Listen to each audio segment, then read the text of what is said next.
Hello, everybody, and welcome to another edition of Literary Corner with Vince Russo. Now, today, the book that I'm gonna talk about is a book that people in the mainstream have been talking about for years.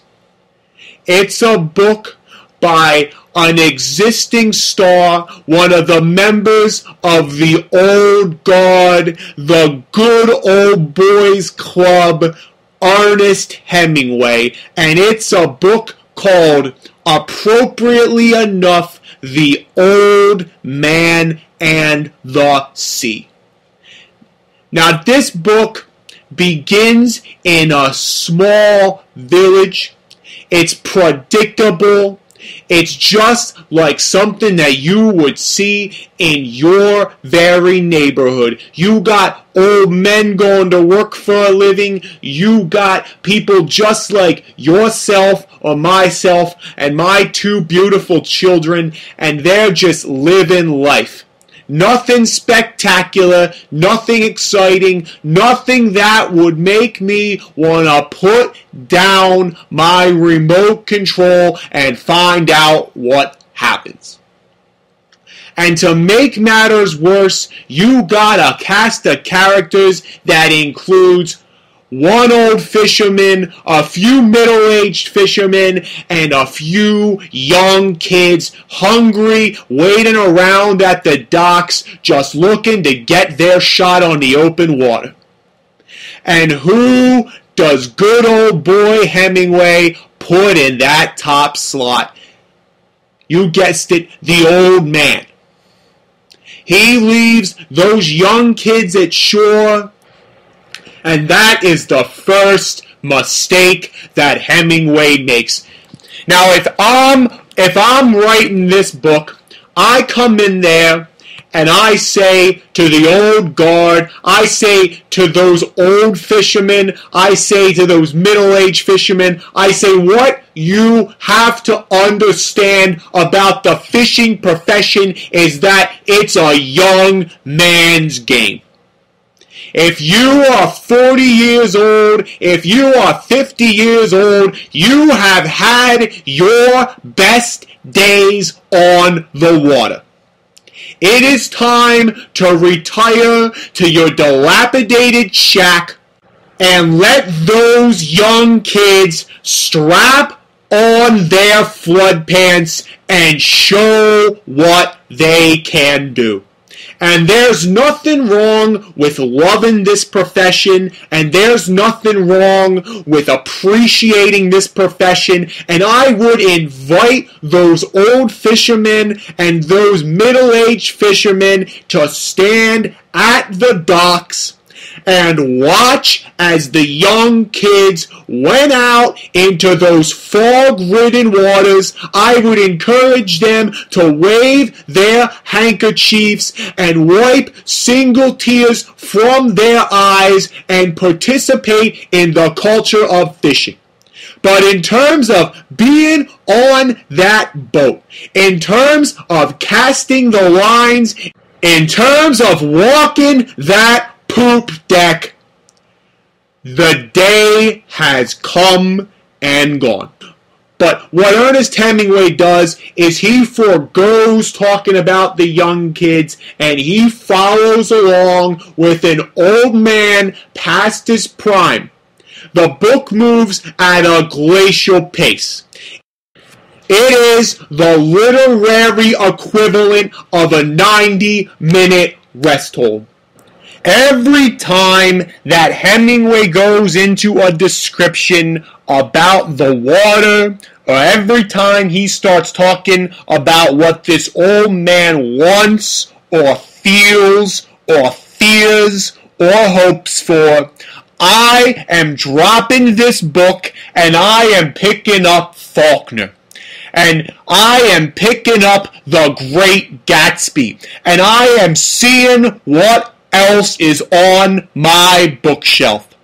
And if I'm lucky enough to go back to Hemingway, the next time that he starts talking about those blue skies out at sea, or he starts recalling some element of this old man's past that is supposed to have dramatic resonance for me, the reader, I am picking up Dickens, and I am picking up Shakespeare, and I am saying, what else can I read? And what you've got to understand about being a writer, what you got to understand about being a storyteller and a thinker, is that when you're reading someone else's work, you tend to imagine where the story could go. You tend to imagine what you could do with the materials that you've been given.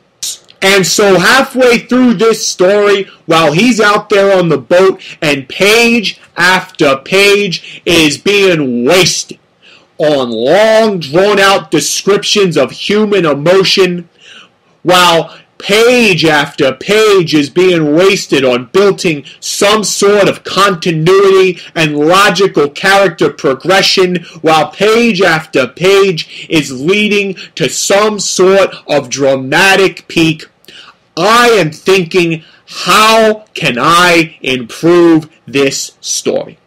And so every minute, I'm hoping that I'll turn that page, and that all of a sudden I will see a hydra or a giant squid just announcing itself onto this story, just emerging from those depths, maybe with gigantic breasts.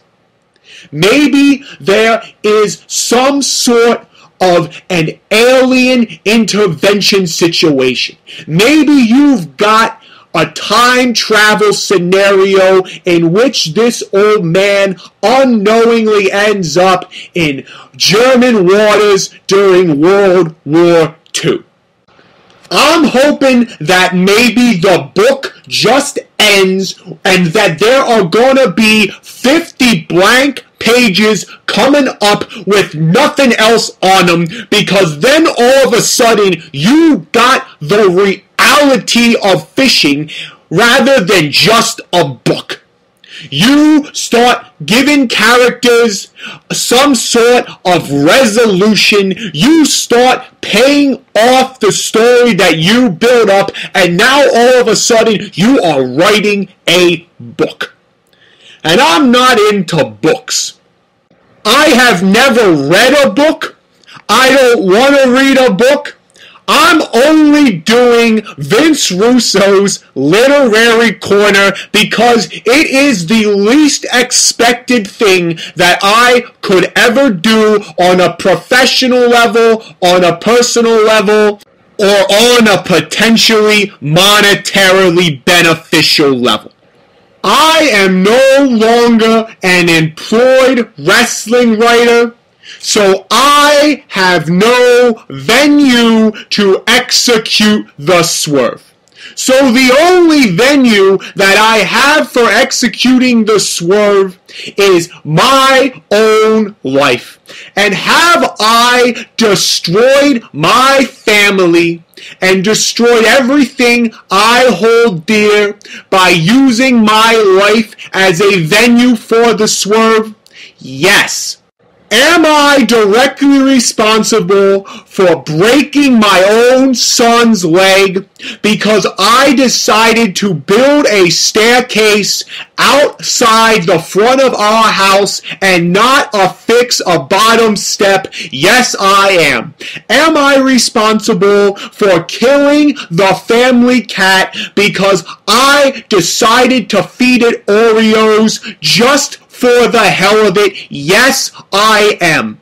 Are my kids mad at me? Yes. Is my wife mad at me? Yes. Is the local law enforcement agency down my back? Yes, they are. But are any of them bored by Vince Russo? No, they are not. But as for the old man and the sea, I did not like it. I could not stand it. It sucks, it is boring, and it is without literary merit in my personal opinion. In a day and age where you can log on to that internet and you can find out what the end of this book entails, and you can go on to your playground or into your workplace and tell your classmates or your co-workers that the end of this book involves nothing more than an old man realizing the purpose of life, I don't see the point in even cracking that cover. In my opinion, if you are dead set on reading a book, you could do worse than the anthologized Garfield. Because when you see that cat on that page, you have no idea if he is going to eat some lasagna, if he is going to fall asleep, if he is going to dress up as a knight or as a pirate or as a Wall Street businessman. Now, if you'll excuse me, I'm late for an appointment with a rabbi. I'm going to convert to Judaism just because I can't wait to see my kids' faces when we go to pick up a menorah instead of a Christmas tree.